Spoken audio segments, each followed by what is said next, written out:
outright killed Optimus Prime. And not just that, it also took out other fan-favorite characters like Ironhide, Ratchet, Prowl, Brawn, and Starscream, just to name a few. It was a mass culling, especially considering what Dill would later reveal. You have to remember that the comics and the TV shows that came out during this era were primarily created to promote and sell toys. They weren't there purely to entertain us in the way many shows today are built around long-term storytelling. According to Dill, the basic business logic was that they were replacing the old product line with new products. That's why so many older characters were removed, including Optimus Prime himself. After doing some digging, we found out that this was not entirely out of character for toy companies at the time. Older products were often retired, so newer ones could be pushed to target audiences. Unfortunately for them, the folks at Hasbro didn't realize just how big of a gold mine they had struck, and they underestimated the attachment their younger audiences had formed with these characters. Ron Friedman, the film's screenwriter, put it even more clearly when he said that Hasbro didn't recognize that Optimus Prime was the heartbeat of the Autobots. The movie introduced several new characters, including Hot Rod, who was supposed to become the new leader of the Autobots under the name Rodimus Prime. But that never fully took off in the way Hasbro hoped because of the massive backlash from fans. Honestly, my hot take is that the film had a pretty strong story for what it was. We got Megatron reborn as Galvatron, we got the planet-eating threat of Unicron, and the animation itself was pretty damn spiffy for the time. Sadly, none of that could make up for the trauma of watching Optimus Prime die. Over the years, stories have circulated about children crying in theaters, fans being furious over the decision. That emotional reaction makes sense because Optimus was always more than just the leader of the Autobots, he was the moral anchor of the entire franchise. And you know what the film does to him? It kills him within the first act. I mean, talk about shooting yourself in the foot. Also, considering that the film was expensive compared with the regular TV episodes, and it underperformed at the box office, it hit the franchise hard. On the bright side, it fundamentally altered the course of Transformers history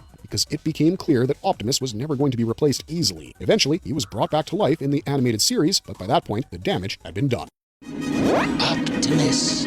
I've done it, Optimus Prime! Season 3 and the slow decline. By the time the third season of the Transformers animated series rolled out, despite it being the second longest season, the cracks had already begun to show. You have to understand that this season came out in the aftermath of the movie we just talked about, which meant that the landscape of the franchise had changed to the point where it was almost unrecognizable to many fans. Their favorite characters were dead, and now they were expected to pick up the pieces, become emotionally invested in new characters, and start from scratch, which honestly was maybe asking a little too much. Many fans felt resentment about being pushed to like these new characters after having their favorites simply deleted. Interest for the TV show began to fade for some fans with the start of the third season. The fact that Rodimus was the opposite of Optimus when it came to calm, confidence, experience, and inspirational leadership really didn't help the matter in our eyes. Hasbro and the studios behind the show had swung the pendulum too far in one direction, and that caused fatigue among fans. The fact that they had introduced these new characters partly to sell toys meant that several episodes felt more obviously product-driven, sacrificing some of the emotional familiarity of the earlier seasons. They had even more reason for doing this because despite the film being praised for a lot of things over time, it wasn't a major box office success. The companies had to recover momentum somehow. You can see the effects of the production pressures in several episodes where the quality dips visibly. The show had always used animation studios, including Toei and ACOM, but fan criticism has often singled out some ACOM animated episodes for rougher animation and consistency issues. Amid all of this, Hasbro, realizing that things were headed south, decided to revive Optimus Prime to appease fans and regain some momentum. Friedman later said he had warned that killing Optimus was a mistake because Optimus functioned as a fatherly center for the Autobots. While bringing Optimus back did help repair some fan interest, it created another problem. Now that the Fallen had returned and newer characters were still around, the roster of the Transformers had become absolutely massive. The writers also had to deal with the fact that Rodimus Prime's arc had already been disrupted by Optimus returning. Thus, some of the stories that came out in the aftermath felt convoluted and lackluster. And of course, despite having a loyal fan base, Transformers wasn't the only major toy-driven animated property in town. There were other contemporaries like He-Man, G.I. Joe, and later Teenage Mutant Ninja Turtles competing for overlapping audiences. The TV series was already in its final